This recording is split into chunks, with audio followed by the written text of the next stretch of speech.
ഇത് കാണുമ്പം ആർക്കാണെങ്കിലും വായിൽ കപ്പലോടും. നല്ല കാന്താരി മുളകിട്ട മാങ്ങയും നെല്ലിക്കയും കണ്ണിമാങ്ങയും അങ്ങനെ കുറേ സാധനങ്ങൾ. ഇത് നെയ്യാറാണ്. നെയ്യാറ് മഴ സമയത്ത് നെയ്യാറിലെ ഡാം തുറക്കാറുണ്ട്. ഇതോ അതാണ് നെയ്യാർ ഡാം. എന്ത് രസമാണെന്ന് നോക്കിയേ, അടിപൊളിയല്ലേ. 4 ഷട്ടറും തുറന്നിട്ടിരിക്കുകയാണ്.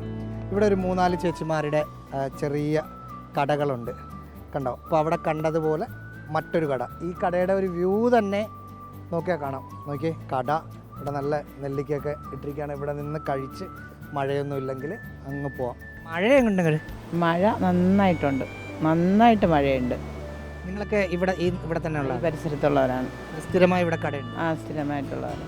എന്താ നമ്മുടെ ഈ കടയിലെ വെറൈറ്റി?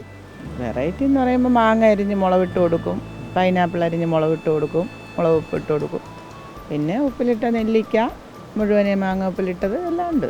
എല്ലാം ഉണ്ട്. ഇങ്ങനെ ഒരു കട. ഇതിനപ്പുറത്ത് വേറൊരു അമ്മച്ചിയുടെ ചെറിയൊരു കടയുണ്ട്. ഈ കടയിൽ കുറച്ച് മിഠായിയും പൈനാപ്പിളും സോഡയും ഒക്കെ ഉണ്ട്. ഇവിടെ നല്ല, ഇതിൻ്റെ പേരെന്തായിരുന്നു അമ്മച്ചി? തേൻ നെല്ലിക്ക. തേൻ നെല്ലിക്ക. എനിക്ക് പെട്ടെന്ന് കിട്ടിയില്ല. ഈ കടയിൽ നിന്നാലും ഡാമിൽ വെള്ളം വരുന്നതൊക്കെ കാണാം. കച്ചവടം എങ്ങനെയുണ്ട്?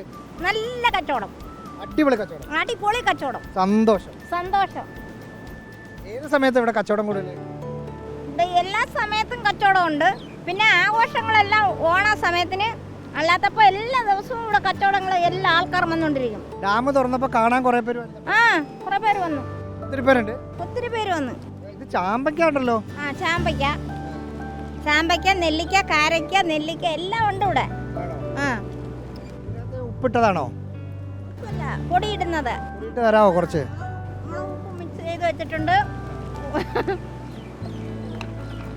മുളകും ഉപ്പും മിക്സ് ചെയ്ത് എന്നിട്ട് അത് കുലുക്കും. ഇങ്ങനെ കണ്ടോ, മുളകും ഉപ്പും മിക്സ് ചെയ്ത് ഇങ്ങനെ കുലുക്കി നല്ല മുളകുള്ള ഭാഗം എടുത്ത് അത് അടിപൊളിയായിട്ട് കഴിക്കാം. ഇവിടെ നിന്നല്ല കഴിക്കേണ്ട സ്ഥലം കാണിച്ചു തരാം. നമ്മളിതൊക്കെ മേടിച്ച് നേരെ ആ വ്യൂ ഉണ്ടോ, എന്താ രസം. മഴക്കാല ടൂറിസത്തെ പ്രോത്സാഹിപ്പിക്കുകയല്ല, പക്ഷെ കാണുമ്പം നമുക്ക് എങ്ങനെ പറയാതിരിക്കും. ഇവിടെ നിന്നിട്ട് നമ്മൾ ഡാമൊക്കെ കണ്ട് വെള്ളമൊക്കെ വരുന്നത് കണ്ട് നല്ല ചെറിയ പുളിയുള്ള മാങ്ങ അടിപൊളിയായി നിന്ന് ഇങ്ങനെ നിൽക്കാം. വീണ്ടും ആവർത്തിക്കുകയാണ്, മഴക്കാല ടൂറിസത്തെ നമ്മൾ പ്രോത്സാഹിപ്പിക്കുകയല്ല. ഇവിടെ ഇങ്ങനെ മഴ ദുരിതം റിപ്പോർട്ട് ചെയ്ത് വന്നപ്പം നല്ലൊരു കാഴ്ച കണ്ടു. സ്വാഭാവികമായിട്ട് ഞാൻ മാത്രം കണ്ടാൽ പോരല്ലോ, എല്ലാവരും കാണണമല്ലോ എന്ന് വിചാരിച്ച് എടുത്തെന്ന് മാത്രം. അതുകൊണ്ട് ഇങ്ങോട്ട് ആൾ തള്ളിക്കയറി വരുന്നൊരവസ്ഥ ഉണ്ടാവരുത് എന്ന് കൃത്യമായി പറയുകയാണ് വീഡിയോ ജേർണലിസ്റ്റ് ശിവപ്രസാദിനൊപ്പം reporter Rahees Rasheed, in reporter, Thiruvananthapuram.